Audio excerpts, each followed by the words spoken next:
বন্ধুরা, আজ আমি বানাবো পুর ভরা চাল কুমড়ো।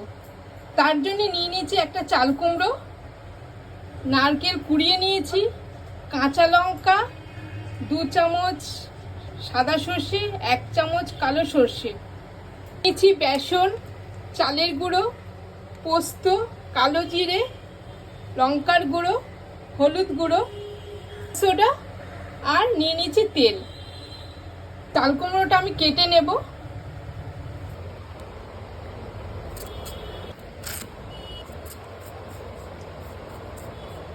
মোটা মোটা করে একটু কেটে নেব, তারপর মাঝখান দিয়ে এরকম চিড়ে নেব যাতে পুরটা ঢোকানো যায়, এরকম করে যাতে এরকম পুরটা ঢোকানো যায়। কাটা হয়ে গেছে আমার। চাল কুমড়োগুলো একটু ভাপিয়ে নেব। প্রথমে জল দিয়ে দেবো, নুন, চাল কুমড়োগুলো একটু ভাপিয়ে নেব। আমি মশলাটা বেটে নেব।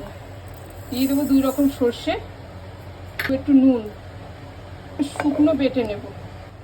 দিয়ে দেবো এর মধ্যে 2টো কাঁচা লঙ্কা, দিয়ে দিলাম নারকেল কোড়ানো।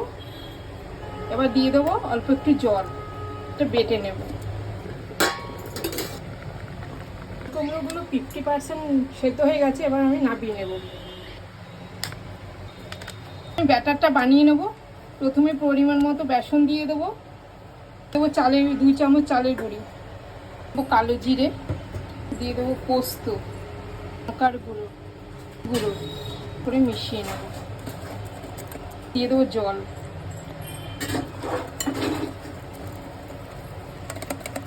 দেবো একটু খাবার সোডা, নুন, ভালো করে মিশিয়ে নেব। এটা আমার রেডি হয়ে গেছে। মশলাটা আমি একটু চিনি দিয়ে দেবো, মেখে নেব। এইবার আমি পুরগুলো ভরে নেব।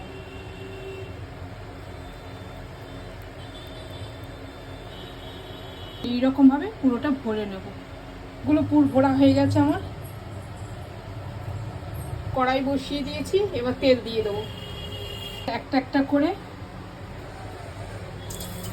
তেলে ভেজে নেব। দিয়েছি, এবার একটু তুলতে দেবো। আমার ভাজা হয়ে গেছে, আমি তুলে নিচ্ছি। পুর ভরা এই রেসিপিটা যদি আপনাদের ভালো লেগে থাকে অবশ্যই লাইক করবেন, কমেন্ট করবেন এবং শেয়ার করে দেবেন। নমস্কার।